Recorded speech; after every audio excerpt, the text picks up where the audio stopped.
दोस्तों मान के चलिए कि आपका एक लड़का है 21-22 साल का जवान लड़का और उसकी अचानक किसी कारण से मृत्यु हो जाती है और आप उसका अंतिम संस्कार कर रहे हैं और अंतिम संस्कार करके घर वापस लौट रहे हैं। आप बेहद दुखी हैं। ऑब्वियसली एक ऐसी अवस्था है, ये एक ऐसी सिचुएशन है जो अगर किसी इंसान के साथ घटित हो तो वो बहुत ज़्यादा गहरे दुख का अनुभव करेगा, राइट? तो आप भी करेंगे, कोई भी करेगा कि किसी का जवान लड़का अगर चला जाए तो उसको कितना दुख होगा। इमेजिन कीजिए आपके साथ ऐसा हो रहा है। आपने अंतिम संस्कार कंप्लीट किया और आप रास्ते में अपने घर की तरफ जा रहे हैं, बेहद दुखी हैं। तभी अचानक से रास्ते में आपको कहीं से पता चलता है, कोई आके बताता है या कोई तो कहता है कि वो जो लड़का था वो तुम्हारा था ही नहीं, वो किसी और का था। तुम्हारी बीवी ने तुमसे झूठ बोला, वो एक्चुअली किसी और का बच्चा था जिसने जो सच्चाई छुपा के रखा तुम्हारी बीवी ने, और तुम्हें हमेशा ये लगता रहा कि वो तुम्हारा लड़का है।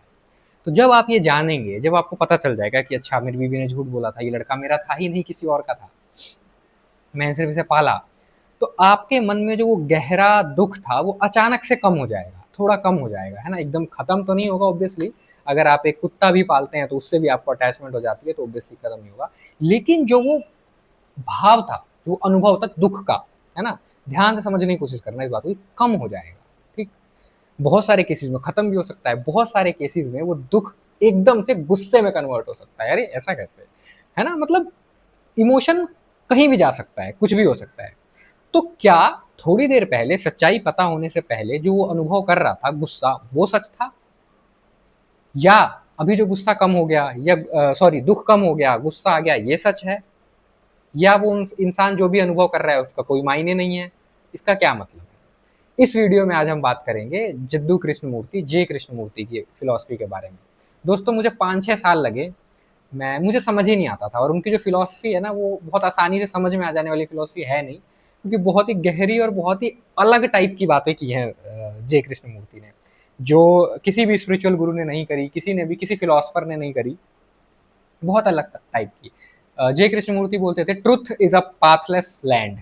बड़ी इंटरेस्टिंग लाइन है अपने आप में, समझने में ही बहुत समय लग जाता है इस चीज को। तो इस वीडियो में मैं कोशिश करूंगा कि रैशनल मिश्रा की भाषा में, आसान भाषा में, जो कि हमारा फॉर्मेट है इस चैनल का, इन गहरी चीजों को आप तक मैं पहुंचाऊं। और यकीन मानिए दोस्तों, अगर आप जे कृष्णमूर्ति की बातों को समझते हैं, थोड़ा बहुत समझ में आने लगता है और आप उसे अपने जीवन में उतारते हैं, तो विश्वास कीजिए आपका जीवन बड़ा हल्का हो जाएगा। बहुत अच्छा महसूस करने लगेंगे आप, क्योंकि उनकी बातें बहुत काम की हैं। हालांकि उनकी कुछ चीज़ों से मैं डिसएग्रीमेंट रहता है मेरा, जो मैं इस वीडियो के लास्ट में आपसे बताऊंगा कि किन चीज़ों पे मैं डिसएग्री करता हूँ जे कृष्णमूर्ति के। बट अभी समझने की कोशिश करते हैं कुछ एग्जाम्पल से, कुछ अलग अलग रियलिस्टिक एग्जाम्पल जो आपके हमारे डे टू डे लाइफ में होते हैं ना, मैं उससे कनेक्ट करने की कोशिश करूंगा जे कृष्णमूर्ति की बातों को, जिससे कि हम इसे समझ पाए और ये हमारे किस काम की है ये हम समझ पाए। ठीक है? तो एक लाइन है जो अक्सर आपने सुनी होगी सोशल मीडिया पे या कहीं भी, या उनकी किताबें पढ़ी होंगी जे कृष्णमूर्ति की, तो वो हमेशा कहते थे ऑब्जर्वर इज द ऑब्जर्व। दृष्टा ही दृश्य है। मतलब जो देख रहा है, देखने वाला और देखा जाने वाला ऑब्जेक्ट दोनों अलग चीज नहीं है, दोनों एक है, अद्वैत है ना? अलग नहीं है। दृष्टा ही, जो दृश्य है और जो दृष्टा है, दोनों एक है। ऑब्जर्वर जो ऑब्जर्व कर रहा है इज दी ऑब्जर्व्ड, जो चीज को देख रहा है वो भी वही है। ये बात बड़ी हटपटी सी है, मैं कोशिश करूंगा आपको अपनी रैशनल मिश्रा वाली भाषा में आप तक पहुंचाऊं, क्योंकि सुनने में बड़ा लगता है यार क्या मतलब है, समझ नहीं आ रहा। मुझे भी होता था, मुझे तो समझ नहीं आता था क्या कहना क्या चाह रहे हैं कृष्णमूर्ति इसमें। ठीक है? तो इसे हम समझने की कोशिश करेंगे। देखो, वो हमेशा ना फीलिंग्स पे बात करते थे जे कृष्णमूर्ति, कि गुस्सा जो आपको आता है, जो आपको डर लगता है, वो दो इमोशंस पे बहुत ज्यादा बात करते थे, गुस्सा और डर। तो ये कहाँ से आ रहा है? ये गुस्सा जो आ रहा है, इसका ओरिजिन क्या है? क्या ये गुस्सा कोई अलग चीज है और आप एक अलग चीज हो, जो हम नॉर्मली कंसिडर करते हैं? जैसे मुझे गुस्सा आया किसी चीज को लेके, मेरे साथ कुछ घटित हो गया, मुझे गुस्सा आया, तो मैं क्या सोचूंगा, मुझे गुस्सा आ रहा है, जिसकी वजह से आ रहा है उसके खिलाफ मेरे मन में आएगा, मैं इसे मार दूं, ये कर दूं, वो कर दूं, है ना? लेकिन कृष्णमूर्ति कहते हैं कि ये जो गुस्सा आ रहा है ना, कुछ अलग नहीं, तुम ही हो। ये गुस्सा तुम ही हो, ये किसी बाहर से नहीं आया, ये तुम्हारे अंदर की भावना उत्पन्न हुई है। इसको मैं और सिंप्लीफाई, और ये झूठ है, ये सच नहीं है, ये गुस्सा सच नहीं है। तो इस गुस्से को दबाना भी गलत है। मतलब कई लोग कोशिश करते हैं नहीं, गुस्सा आया तो इसको सप्रेस कर देंगे, फीलिंग को हावी नहीं होने देंगे, ये गलत तरीका है। कृष्णमूर्ति ऐसा बोलते थे, गुस्से को दबाओ मत, गुस्से को उबलने भी मत दो, मतलब उससे विस्फोट भी मत करने दो। ऑब्जर्व करो, देखो, शांत हो जाओ, देखो शांति भाव से, बिना किसी जजमेंट के, बिना किसी, बस देखो कि मुझे गुस्सा आ रहा है, क्यों आ रहा है, क्यों आ रहा है गुस्सा? अच्छा ये हुआ था, इसने मेरी गाड़ी ठोक दी थी, अच्छा तो क्या हुआ? उसने जानबूझ के तो नहीं ठोका होगा, तो फिर मुझे गुस्सा क्यों आ रहा है? क्या ये मेरी कंडीशन है कोई? एक एग्जाम्पल देता हूँ। मान लो तुम्हारे मोहल्ले में एक लड़का है सोनू, उसके मोहल्ले में एक चोर आया, ठीक। और उस चोर ने एक, उस मोहल्ले में नई नई शादी हुई थी और नई नई शादी होने की वजह से उस घर में बहुत सारे गहने थे, तो वो चोर आया, उस चोर को पता चला होगा, वो गहने चुराने आ गया था, वो गहने चुराए उसने, लेकिन समां वो चोर पकड़ा गया। तो सोनू के मोहल्ले में वो चोर पकड़ा गया और लोगों ने उसे पकड़ के बांध दिया और उसकी बहुत पिटाई करने लगे कि अरे बहुत मार रहे हैं लोग उसको ना, पकड़ के पुलिस को भी बुला रहे हैं उसके साथ, और लोग एकदम गुस्से में, कैसे कैसे पूरी ज्वेलरी चुराने आ गया, हमारे इतने मेहनत की कमाई का होता है, ये वो है, सब गुस्से में थे। फिर अचानक पता चलता है किसी से, कोई पुलिस वाला ही आता है, वही बोलता है अरे ये वो लड़का है, मुझे पता है इसके बारे में, इसकी माँ थोड़ी बीमार है और डॉक्टर ने बोला है कि ऑपरेशन में 17-18 लाख रुपए का खर्चा आएगा, ये गरीब है बेचारा, काम नहीं तो इसकी माँ ज्यादा दिन रह नहीं पाएगी। इसी चक्कर में चोरी वोरी एक बार और करता पकड़ा गया था, तो अभी भी इसीलिए कर रहा है। तो ये जो लोग जो गुस्से में थे, जिनके अंदर गुस्सा आ गया था, और जिसके घर में चोरी हो रही थी, वो गुस्सा चला जाएगा, है ना। लोगों का तो बिल्कुल गायब हो जाएगा, जिसके घर में चोरी हो रही है उसका थोड़ा कम होगा, क्योंकि भाई वो गुस्सा तब भी रहेगा, क्योंकि भाई उसकी माँ बीमार हो, कुछ भी हो, उसके लिए उसका गहना इंपॉर्टेंट है, ऐसा होता है। लेकिन लेकिन लेकिन वो गुस्सा कम होगा, है ना। तो क्या वो गुस्सा रियल था? वो गुस्सा आया तो झूठ था ना वो तो, क्योंकि अब तो कम हो गया, आपने कुछ कम, अब कल को कुछ तुम और न्यूज सुनोगे कि अरे वो पुलिस वाला झूठ बोल रहा था, पुलिस वाला उस चोर से मिला हुआ है, दोबारा गुस्सा बढ़ जाएगा। तो इस गुस्से का बढ़ना, गुस्से का कम हो जाना, ये क्या हो रहा है? ये रियल नहीं है, ये एक धोखा है, कृष्णमूर्ति बोलते थे। आई होप ये एक सरल से एग्जाम्पल से मैं तुम्हें समझा पाया हूँ। तो जब भी आपको गुस्सा आए तो आपको गुस्सा आ रहा है कंडीशनिंग की वजह से, है ना। कंडीशनिंग के अभी थोड़ा आगे बात करेंगे इस वीडियो में। तो कृष्णमूर्ति कहते थे इस गुस्से को बस शांति भाव से देखिए, न्यूट्रल होके एकदम, कोई जजमेंट नहीं कि मुझे गुस्सा आ रहा है, मेरे को रिलैक्स रिलैक्स, गहरी सांस लीजिए, ऐसे होल्ड फॉर 2-3 सेकेंड, ये मैं बता रहा हूँ, उन्होंने नहीं बताया था। फिर से करते हैं, गहरी सांस लीजिए, होल्ड फॉर 2-3 सेकेंड और स्लोली रिलीज कीजिए। ऐसा 3-4 बार कीजिए, अपनी आंखें आराम से खोलिए और सोचिए गुस्सा क्यों आ रहा है, देखिए, कोशिश समझने की कोशिश कीजिए, बहुत प्रेशर नहीं डालना है दिमाग पे, बहुत ज्यादा दिमाग को काम पे नहीं लगाना है, कोशिश करना है क्यों आ रहा है, क्यों आ रहा है। आप पाएंगे कि गुस्सा चला जाएगा, अपने आप चला जाएगा, ऐसा होता है। डर भी है, डर में भी ऐसा होता है, वो भी चला जाएगा। तो इस तरह से आप ऑब्जर्व करिए। कृष्णमूर्ति कहते थे कि ये जो हमारे अंदर गुस्सा, एंजाइटी, ये सब जो आता है ना, ये रियल नहीं है। अब हम as a human, as a normal people of society, हम ऐसे बोल सकते हैं यार ये तो बकवास की बात है, कैसे नहीं होता दुख रियल, गुस्सा कैसे नहीं होता, रियल होता है। मान लो कोई बंदा है तुम्हारे पैर पे जोर से डंडा मार दे, तुम्हारा पैर टूट जाएगा, मांस फट जाएगा पैर का और पैर में दर्द होने लगेगा। तो अब तो कृष्णमूर्ति के हिसाब से ये दर्द भी झूठ है, ये दर्द कुछ है ही नहीं, है ना। पर दर्द तो हो रहा है ना भाई, दर्द तो हो रहा है, ब्लीडिंग भी हो रही है। मैं गाड़ी चला के जा रहा हूँ, किसी ने आके मेरी गाड़ी ठोक दी पीछे से बहुत तेज, मैं ऑफिस जा रहा था, गाड़ी ठोक दी, मेरा पूरा वो टूट गया, पीछे का लाइट लूट सब टूट गया। तो अब भाई टूट गया ना, गुस्सा तो आएगा, अब नुकसान हो गया मेरा, उसको मैं उससे उस इंसान को, मुझे गुस्सा आएगा, कितना भी कह लो गुस्सा तो आएगा ही। तो ये तो रियल है, ये तो प्रैक्टिकल बात नहीं लग रही है कृष्णमूर्ति की, है ना। इस चीज को मैं आपको थोड़ा और समझाने के लिए एक चीज बताता हूँ कि सपोज एक एक सुअर है, सुअर, ठीक है, या एक बंदर है, भालू है, कोई भी जानवर ले लो, XYZ, उसके पैर पे बहुत भयंकर चोट लगी, किसी ने डंडे से मार दिया, एक्सीडेंट हो गया समहाउ, और उसके पैर में बहुत तेज चोट लग गई। तो वो बंदर, कुत्ता, भालू जो भी है, वो क्या करेगा, सोचो, चोट लगी, उस मोमेंट में उसे बहुत तेज पेन होगा जब चोट लगेगी, ठीक। अब चोट लगी, इवेंट खत्म, वो इवेंट कुछ सेकंड्स में खत्म हो जाता है, ठीक। अब क्या वो उस चोट को लेके बैठा रहेगा? नहीं, वो पैर को घसीट घसीट के या ऐसे चल आगे चल देगा, वो अपना खाना ढूंढने लगेगा, वो उस चोट के बारे में ध्यान ही नहीं देगा। मतलब ध्यान देना ही तो इंसानों का क्वालिटी है, ये ध्यान देने की एबिलिटी नहीं होती और जानवरों में, इसलिए एग्जाम्पल दे रहा हूँ। तो क्या वो बैठ के सोचेगा हाय रे मेरा पैर टूट गया, हाय रे अब मैं रनिंग कैसे करूंगा, हाय रे साइकिलिंग कैसे करूंगा? नहीं सोचे, कुछ नहीं सोचेगा, वो बस आगे बढ़ जाएगा, उसके लिए वो पेन का कोई मतलब नहीं रह गया। उस कुत्ते को गुस्सा भी नहीं आएगा, जिसने उसके पैर पे मारा, क्या उस कुत्ते को गुस्सा आएगा? नहीं। जब उसको डंडा पड़ा तो उस मोमेंट में वो अचंभित होगा और उसकी बॉडी उसको बचाने की कोशिश करेगी, जो भी उसका मैकेनिज्म है शरीर का, दिमाग का, वो थोड़ा भागेगा, इधर करेगा, वो खत्म, उसी टाइम खत्म, फिर वो आगे बढ़ जाएगा, मूव ऑन, तुरंत with in a second move on हो जाएगा वो। उसके लिए वो दर्द का कोई मतलब नहीं रह जाएगा, वो आगे पैर घसीट घसीट के चलेगा, कुछ टाइम में अपना ठीक भी हो जाएगा, 1-2 दिन या 10 दिन, डिपेंडिंग अपॉन की चोट कैसी लगी है, लेकिन वो उसको लेके नहीं बैठेगा, मूव ऑन। वही चोट अगर एक इंसान को लग जाए, मान लो किसी का टांग टूट गया, अब वो बेड पे आ गया, उसका प्लास्टर चढ़ गया, वो आराम से बेड पे, ज्यादा पेन भी नहीं हो रहा, क्योंकि इंसानों को तो पेन किलर दे देते हैं, प्लास्टर व्लास्टर चढ़ा देते हैं ना, जानवरों के पास वो सुविधा भी नहीं है, वो आराम से लेटा है। वो फिर भी सोच रहा है यार पैर टूट गया यार, अगले महीने ट्रिप पे जाना था, कल ऑफिस की मीटिंग थी, डेट पे जाना था वाइफ के साथ, अरे यार क्या हो गया यार, चिंटू की शादी भी थी परसों, अरे यार। तो वो क्या सफर कर रहा है, दुखी है, पीड़ा में है, कोस रहा है खुद को। तो क्या उसकी सफरिंग और उसका दुख जो अभी हो रहा है वो उस पैर टूटने की वजह से हो रहा है? ना, ना, वो थॉट की वजह से हो रहा है। यहां आता है कृष्णमूर्ति का एक और पॉइंट जो वो बोलते हैं कि सोच, आप जो सोचते हो, थॉट में जो रहते हो, वो भी झूठ है, उसका भी कोई मतलब नहीं है। आप जो ये सोच रहे हो इसका कोई मतलब नहीं है। बुद्ध कहते थे कि भाई अगर तुम्हें चलना है ना तो बस आगे एक 4 कदम देखो, बहुत दूर मत देखोगे, रे उधर आगे 500 किलोमीटर आगे एक पहाड़ है, उसके आगे नहीं जा पाऊंगा यार, छोड़ नहीं चल, नहीं, सिर्फ 4 कदम आगे देखो, रास्ता क्लियर है, आगे बढ़ जाओ, फिर 4 कदम देखो, आगे बढ़ जाओ। कृष्ण मूर्ति भी कुछ कुछ ऐसा ही कह रहे हैं कि भाई पीड़ा तुम्हें उस चोट की वजह से नहीं हो रही है, पीड़ा तुम्हें सोचने की वजह से हो रही है। आप सोच रहे हैं, जिसको ओवर थिंकिंग भी कहते हैं।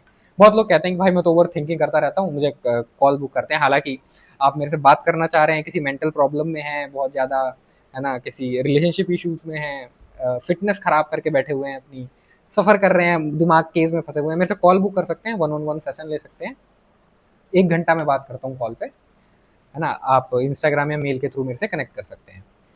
खैर, कृष्णमूर्ति पे आते हैं वापस। कृष्णमूर्ति कहते हैं कि आप सोच में ज्यादा सफर करते हो। जब आपका टांग टूटा, आपके पैर पे चोट लगी, है ना, वो चोट आपके दुख का कारण नहीं है, आपके दुख का कारण है आपका थॉट। अब यहाँ पे बात आती है कि ये जो सोच है ये हमारे अंदर इवॉल्व हुई है थ्रू आउट द टाइम। ये मैं वीडियो के लेटर सबसे लास्ट में डिस्कस करूंगा। इस पॉइंट पे मैं कृष्णमूर्ति के साथ थोड़ा डिसएग्री करता हूँ, या कह लो कि मैं उनसे पूछने की कोशिश करता हूँ, बट पता नहीं वो बता नहीं पाएंगे, वो है नहीं इस दुनिया में। पर मैं थोड़ा यहाँ पे मेरे को डाउट है थोड़ा सा ना, तो वो मैं इशू वो बताऊंगा आपको। दूसरा, कृष्णमूर्ति कहते थे क्या कहते थे, कंडीशनिंग, कंडीशनिंग उन्होंने बहुत बात की थी कि जो भी आपको गुस्सा आ रहा है, जो भी आप सोच रहे हो, वो ना कंडीशनिंग से हो रहा है ना। अब आप देखोगे कि एक अमीर घर में रहने वाला लड़का थोड़ा अलग तरह से सोचता है, वो प्रॉब्लम को टैकल थोड़ा अलग, वो छोटी छोटी चीजों में दुखी नहीं होता, क्योंकि वो, है ना, क्योंकि उसकी कंडीशनिंग ऐसी हुई है। एक गरीब घर का या थोड़ा कमजोर सा लड़का है, वो छोटी छोटी चीजों में पैनिक हो जाएगा। तो सिचुएशन सेम है, बट रिएक्ट दो इंसान अलग अलग तरह से क्यों कर रहे हैं? क्योंकि दोनों की कंडीशनिंग अलग अलग है, रियलिटी कुछ है ही नहीं। आपको जिस तरह से कंडीशन किया जाता है, इसका बड़ा कमाल का एक वो है कि जब ऐसा एक कहानी है, एक अंग्रेजन ने लिखा था कृष्णमूर्ति के बारे में कि भाई कृष्णमूर्ति को अनलाइटमेंट मिली थी, उनके सर में बहुत तेज दर्द हुआ था, and he realize something that night. और ये चीज कृष्णमूर्ति ही बोलते हैं कि हाँ उस दिन मुझे एक रियलाइजेशन हुई थी बहुत तगड़ी। बट बहुत बाद में, उनकी मृत्यु से कुछ समय पहले, उन्होंने अपने लेक्चर्स में बोला कि भाई वो कोई एनलाइटमेंट नहीं थी, वो जो मुझे अनुभव हुआ ना, वो इसलिए हुआ क्योंकि मैंने अपने जीवन का बहुत बड़ा समय बुद्ध पुरुषों को पढ़ते हुए बिताया है, ऐसे एटमोस्फेयर में बिताया है जहां से स्पिरिचुअलिटी की बातें होती हैं, थॉट्स, है ना, लाइफ क्या है, ये सब बातें होती हैं। तो वो सारी कंडीशनिंग की वजह से मुझे ये फील हुआ। तो ये जो मुझे फील हुआ, ये कोई दैवीय अनुभव नहीं था, ये एक कंडीशनिंग की वजह से हुआ। तो ये कोई दैवीय चीज नहीं है। बड़े कमाल की बात है, कोई इंसान ऐसा बोल दे कि जो कि लोग मान रहे हैं कि इनको दैवीय अनुभव हुए हैं, वो खुद बोल दे कि नहीं, ये दैवीय अनुभव नहीं है। कृष्णमूर्ति मुझे बड़े इसलिए भी पसंद है क्योंकि वो खुद कहते थे भाई किसी की मत सुनो, मेरी भी मत सुनो, मैं जो बोल रहा हूँ वो भी मत सुनो, अपना सत्य स्वयं ढूंढो। वो बोलते थे सत्य को ढूंढने के लिए तुम्हें किसी के पास जाने की जरूरत नहीं। अगर तुम किसी के पास गए, तुमने किसी की उंगली पकड़ी, है ना, किसी ग्रुप का हिस्सा बन गया, किसी कल्ट का हिस्सा बन गया, तुम मजाक कर रहे हो। वो जो कल्ट बना रहा है वो अपने साथ मजाक कर रहा है, तुम अपने साथ मजाक कर रहे हो, सब इग्नोरेंस में आप लोग जी रहे हो। तो ये नहीं, तो खुद बोलते थे मेरी भी मत मानो, किसी की मत मानो। इसलिए बहुत आप देखोगे इतना हाईली इंटेलेक्चुअल बात करने के बाद भी वो इतने पॉपुलर नहीं हुए थे, क्योंकि वो इस चीज में बिलीव ही नहीं करते थे, कल्ट बनाना और ये सब। आप ओशो को देखोगे, ओशो की बहुत बड़ी कल्ट है, कृष्णमूर्ति की नहीं है उस लेवल की कल्ट। कृष्णमूर्ति को हालांकि बहुत लोग जानते भी नहीं, ओशो को बच्चा बच्चा जानता है ना, क्योंकि कृष्णमूर्ति बड़ी सीधी सीधी बातें करते थे, सीधे बोलते थे नहीं होता, ये नहीं होता, ऐसा नहीं होता, बेस एक लाइन पे रहते थे। दैवीय बातें, पुनर्जन्म, एनलाइटमेंट मिल गया, इस तरह की कोई बात उन्होंने की नहीं, खंडित कर दी इन बातों को उन्होंने बोला कुछ नहीं हो, सब बकवास है, जो बोल रहा है वो बकवास कर रहा है ना। इसलिए मैं बड़ा इंप्रेस हूँ उनसे। हाँ, तो मैं कंडीशनिंग पे आता हूँ, मैं कंडीशनिंग पे था ना। तो कृष्णमूर्ति कहते हैं कि आप जो भी हो वो आप कंडीशनड हो, आप कुछ नहीं हो। आप जो सोच रहे हो ना, आप जो थॉट कर रहे हो, जो भी सोचे जा रहे हो कंटिन्यूसली कि ये हो गया, मैं दुखी हो गया, मैं खुश हो गया, मैं ये सब कंडीशनिंग है। और वो उसका ओरिजिन आपकी कंडीशन, आप कंडीशन से आ रहा है। जब आप साक्षी भाव में होकर बैठते हो और चुपचाप देखते हो, चिड़िया बैठी है पेड़ पे, उस चिड़िया को देखो, आप ये भी मत सोचो ये गौरैया है, ये कौआ है, ये मैना है, नहीं, आपको कुछ नहीं पता। ये नाम तो आपको पढ़ा दिए गए हैं ना, मतलब बचपन में आपको बताया ना कि भाई ये कौआ होता है, ये सब आपने नाम रख दिया हर चीजों का। अब मान के चलो आपको कुछ नहीं पता है, आपको नहीं पता, आपने नहीं पढ़ी ये सब चीजें, कोई कंडीशनिंग नहीं है, चुपचाप देखो, जैसे एक पेड़ देखता है सबको, है ना, थोड़ा फिलोसफिकल साउंड कर रहा हूँ मैं, ऐसे देखो चुपचाप साक्षी भाव से, कोई ऐसा कुछ जजमेंट मत बनाओ कि ये तो कौवा है जी, इसका तो ये नहीं नहीं, शांत, ये सोचने के ही प्रोसेस को तो वो थोड़ा डाउन करने के लिए कहते थे कृष्णमूर्ति। मैं बहुत ही सरल भाषाएं बता रहा हूँ, मुझे ऐसा लग रहा है कि बहुत लोगों के इस पे वो आ जाएंगे, अरे नहीं भाई ये मतलब नहीं था, वो मतलब नहीं था, तो मुझे भी पता है, मैं कोशिश कर रहा हूँ अपनी ऑडियंस को समझा पाऊँ उनका क्रक्स, क्योंकि उनकी बातें समझना थोड़ा मुश्किल है।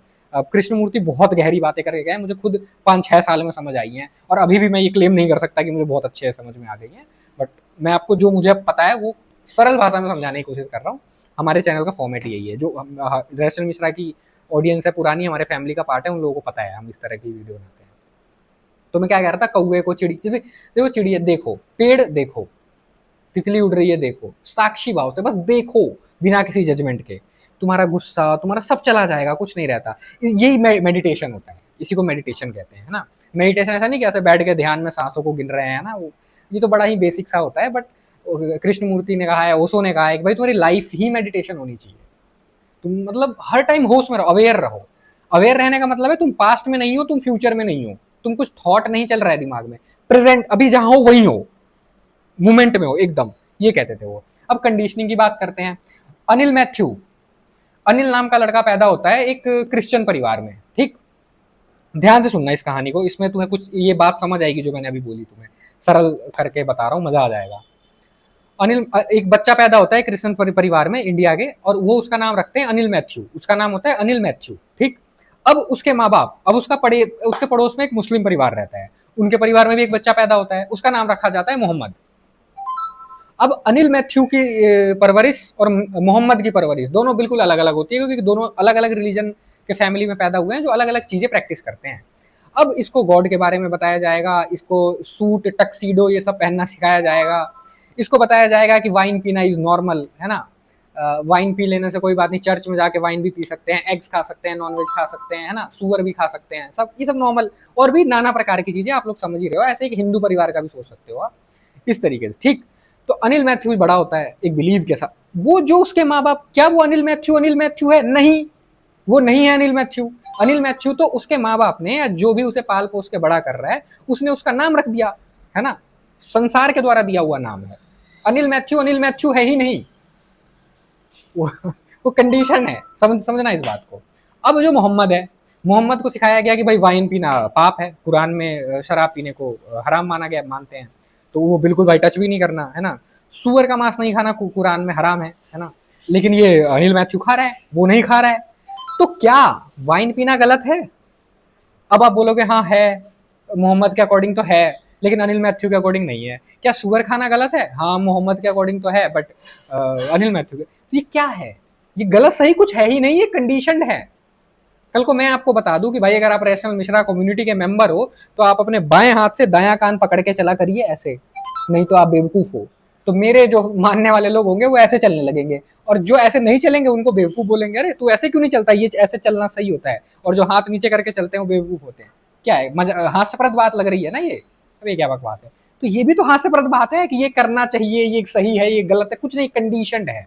अब इस तरह की कई नाना प्रकार की कंडीशन की परत आपके दिमाग पे चढ़ाई जाती है, फिर आप बड़े होते हैं।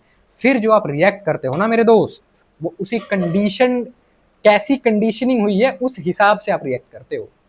आपका गुस्सा, आपका डर, सारी चीजें डिपेंड करती है उस कंडीशनिंग में जो बचपन से आपके ऊपर की गई है। तो कृष्णमूर्ति कहते हैं कि ये सब झूठ है। जब ये कंडीशनड है तो ये तो झूठ है, यह सच है ही नहीं। सच क्या है? शून्य, एकदम जीरो, चुपचाप बैठ गए ऐसे, साक्षी भाव से देख रहे हो, न डर, न गुस्सा, न सुख, न दुख, शांति भाव, है ना। एक और एग्जांपल देता हूं आपको। मान लो आप जंगल में जा रहे हो, जंगल में आप वॉक कर रहे हो, सडनली आपके सामने एक बहुत जहरीला सांप आ जाता है, किंग कोबरा आ जाता है, लेट्स से, है ना, नाग बोलते हैं जिसको यूपी में, और बिहार में गहुवन, वो आ जाता है, या उससे भी कोई खतरनाक सांप आ जाता है, ब्लैक माम्बा टाइप। तो अब उस क्षण में वो आपको सांप दिखा आपके बिल्कुल पास में, आपको डस सकता है ना, आपकी जान जा सकती है उससे। आप क्या करोगे? क्या आप सोचोगे बैठ के भाई इस सांप के अंदर इतना जहर होगा, ये इतने न्यूटन के फोर्स से मुझे काटेगा, तो इतने एंगल पे मुझे पैर इधर करूंगा तो मैं बच जाऊंगा, ये सब सोचोगे, करोगे कैलकुलेशन? क्या करो, कुछ आपका दिमाग सोचेगा ही नहीं, आपके सबकॉन्शियस माइंड सडनली वहां से आपको भगा देगा, अब तुरंत भाग के इधर उधर हो जाओगे, उस सांप से बच जाओगे। जैसे गर्म कुकर पे हाथ रखते हैं, तो जब हम हाथ रखते हैं तो with in a nano second हम हाथ को पीछे खींच लेते हैं। तो क्या हम सोचते हैं कि भाई ये गर्म है, अगर मैं इस पर थोड़ी देर और हाथ रखूंगा तो हाथ जल जाएगा, 2nd degree burn, 3rd degree burn, और फिर मैं आराम से हाथ को हटा रहा हूं? ऐसे नहीं करते हैं ना, तुरंत हटाते हैं। तो सोचने की तो जरूरत पड़ ही नहीं रही, हम सीधे हटा ले रहे हैं। तो अब जब तुम उस सांप से बच के साइड में हो जाओगे, उसके बाद भी आप डरोगे। अब डर क्या आपके अंदर उस सांप की वजह से आ रहा है? नहीं, डर आपके अंदर सोचने की वजह से आ रहा है। आप सोचोगे अरे भाई इस जंगल में सांप है, इसका मतलब अगर वो मुझे काट लेता तो मेरी तो ये बैंड बच जाती, ये हो जाता। सोच रहे हो, पैनिक कर रहे हो, घबरा रहे हो, एंजाइटी, अभी तो जंगल में और जाना है, एकदम घबरा घबरा के चल रहे हो। उस सांप के आ जाने की वजह से आप डर रहे हो? ना ना ना, वो तो सांप आया, आप बच गए, वो तो एक मोमेंट्री था, आया, आपकी बॉडी ने रिस्पॉन्स किया, आप बच गए, ठीक। वो तो डर डर था ही नहीं कुछ, वो तो एक्शन रिएक्शन था, एक्शन रिएक्शन खत्म, कोई कोई फीलिंग नहीं, तुरंत, वो बॉडी का मैकेनिज्म ही ऐसा है। लेकिन डर सांप के चले जाने के बाद भी है। क्यों है? क्योंकि आप सोच रहे हो, आप एनालिसिस कर रहे हो। ये एनालिसिस और जीव जंतु नहीं करते हैं, हम करते हैं, ठीक है। तो यहाँ पे कृष्णमूर्ति की बात सही सही साबित होती है कि आपका डर तो झूठ है, आपका डर कंडीशनड पे है कि आपको पता है ये चीज कि सांप के काट लेने से मृत्यु हो जाती है, आपको पता है कि सांप और भी आ सकते हैं, आप प्लानिंग करते हो कि बचा कैसे जाए, क्या जूते पहन लूं क्या, ये जो नाना प्रकार की आपने लर्निंग्स ले रखी हैं कंडीशनड, ये आपको डरा रहा है, ये आपको पैनिक कर रहा है। तो ये रियल नहीं है, इससे घबराओ मत, को साक्षी भाव करके देखो। अब वीडियो के अंत में, लंबी हो गई वीडियो, मैं उम्मीद करता हूँ आप लोगों को समझ में आएगा। मेरा डिसएग्रीमेंट क्या है जो मैं कह रहा था वो बताता हूँ आपको। डिसएग्रीमेंट ये है कि इवोल्यूशन के प्रोसेस में हम इंसानों को एक पावर मिली है, एनालिसिस करने की शक्ति, है ना, जो सेपियंस बुक में भी मेंशन किया उसके राइटर ने, कि हम ना प्लानिंग कर सकते हैं, हम सोच सकते हैं, हम पास्ट में हमारे साथ जो जो घटित हुआ है, जैसे शेयर मार्केट में पास्ट में क्या क्या हुआ, उसका डेटा रिकॉर्ड उठा के हम फ्यूचर को प्रिडिक्ट कर सकते हैं, हम बच जाएंगे। जैसे जब जंगल में हमारे पूर्वज रहते थे, उनको पता था कि सूरज ढलने के बाद इस नदी पे शेर पानी पीने आता है, तो इस टाइम यहाँ नहीं आना, नहीं तो शेर हमें खा जाएगा, है ना। तो ये प्लानिंग और जानवर नहीं कर पाते। उनको अगर 4 बजे वो गए झुंड में पानी पीने, शेर ने 1-2 को मार के ले गया, अगले दिन वो फिर 4 बजे आएंगे, वो ये सोचेंगे नहीं कि भाई सूरज ढलने के बाद शेर आ गया था तो नहीं जान, नहीं, उनके अंदर वो क्षमता ही नहीं है। ये क्षमता हमने डेवलप की है, इसलिए हम सर्वाइव कर पाए, हम आगे बढ़ पाए, और हमने पूरे अर्थ पे राज किया, हमने ये सब बना लिया इसी एनालिसिस करने के। इसका एक बहुत बड़ा नुकसान ये हुआ कि हम डिप्रेशन में भी जाते हैं, हम दुखी भी हम होते हैं, है ना। एक बंदर नहीं दुखी होता, एक जंगल का भालू डिप्रेशन में नहीं जाता, क्योंकि उसके पास ये बेकार की शक्ति है नहीं। मैं इसको शक्ति नहीं, श्राप मानता हूँ वैसे तो, बट एनीवेज। तो ये through out the evolution process हमारे अंदर इवॉल्व हुआ है, जो हमारी सर्वाइवल को बढ़ाता है, मतलब हमें सर्वाइव करने की संभावनाओं को और बढ़ाता है। हम प्लानिंग करेंगे तो ज्यादा सर्वाइव कर पाएंगे, हम अपने शिकारी से बच पाएंगे, है ना। तो ये अपने आप हुआ है। अब कृष्णमूर्ति ये कहते हैं कि आपको सोचना नहीं है, साक्षी भाव से देखना है। तो यहाँ मेरा डिसएग्रीमेंट कह लो या एक क्वेश्चन कह लो, जिसको इस पे पता होगा या लग रहा होगा कि मेरे इस डाउट का क्या आंसर हो सकता है, तो कमेंट करना, मैं पढ़ूंगा। कि भाई ये चीज हमारे अंदर प्रकृति ने इवॉल्व करी है, ये चीज बढ़ी है हमारे अंदर, तो जो अपने आप आई है हम उसको रोक कैसे सकते हैं? हमें तो गुस्सा आएगा ही आएगा, हम तो प्लानिंग करेंगे ही करेंगे, तो प्लानिंग करेंगे तो डर भी लगेगा, एंजाइटी भी आएगी, ये सब तो होगा ही होगा। हाँ, कुछ एक्सरसाइज करके हम इसे जरूर कम कर सकते हैं, इस पर थोड़ा सा कंट्रोल पा सकते हैं, पर इसको पूरी तरह खत्म करके एक जानवर की तरह माइंडसेट तो नहीं अचीव कर सकते। मुझे पर्सनली ये नहीं लगता, क्योंकि ये चीज इवॉल्व हुई है हमारे अंदर, और जो इतने सालों का इवोल्यूशन प्रोसेस बनता हुआ आया है, इसको हम खत्म कैसे कर देंगे मेडिटेशन से? शायद हो सकता है एक लंबे मेडिटेशन या एक लंबी एक्सरसाइज के बाद इस पर थोड़ा कंट्रोल पाया जा सके, बट जड़ से खत्म कर देना मुझे संभव नहीं लगता है। ये, इसको मैं डिसएग्रीमेंट भी नहीं बोलूंगा, ये मेरा एक डाउट है, क्वेश्चन है जो वो है। आशा करता हूँ आपको ये वीडियो समझ आई होगी, मजा आया होगा, और आपका गुस्सा, आपका डर उससे अब थोड़ा सा आपको कम कम हो जाएगा अब आपका है ना, क्योंकि सच तो है नहीं कृष्णमूर्ति के हिसाब से। मत टेंशन लो, मत डरो, प्रेजेंट में जियो, प्रेजेंट में रहो। आपको कैसी लगी वीडियो कमेंट करना। कुछ विचार हैं आपके जय कृष्णमूर्ति को लेके, आपको लगता है, क्योंकि उनके बारे में तो कितना भी बात कर लूँ, 1 घंटा भी कर लूंगा तो चलता रहेगा, वीडियो कम पड़ जाएगी, है ना। तो बहुत सारी चीज़ें छूट गई हैं ऑब्वियसली, मैंने सोचा था 2-5-7 पॉइंट मैं यहाँ पे डिस्कस ही नहीं कर पाया, फियर, साइकोलॉजिकल, बहुत सारी चीज़ें किसी और वीडियो में कर लेंगे डिस्कस कभी।